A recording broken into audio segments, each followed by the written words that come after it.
Hey, what's up everybody? This is Eddie Rich, and today we're talking about mouthpiece buzzing for the baritone saxophone. Mouthpiece buzzing just refers to playing on the mouthpiece alone. Mouthpiece buzzing is helpful for a couple of reasons. First, based on the feedback we get from playing just the mouthpiece, we can tell if the embouchure is too tight, too loose, or just right. Also, buzzing helps us with voicing, which is the movement of the tongue up and down inside the oral cavity while we're playing. Developing an awareness of this can help with intonation, and it can also help with working on the altissimo register.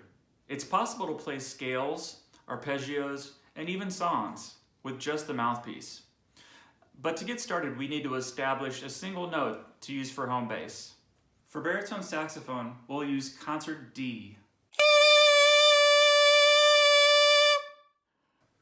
To play that same pitch on the bari, we would have to play an altissimo B.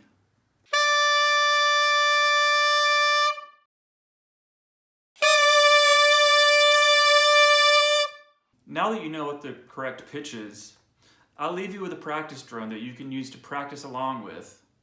A couple more things before this practice drone starts. If you find the info in this video helpful and you want to see more content like it, be sure to give this video a thumbs up and subscribe to my channel. It really does help. Also, mouthpiece buzzing can be pretty strenuous, so there's no need to do more than 5 minutes a day of this starting out. And feel free to stop at the first sign of pain. Okay, happy practicing.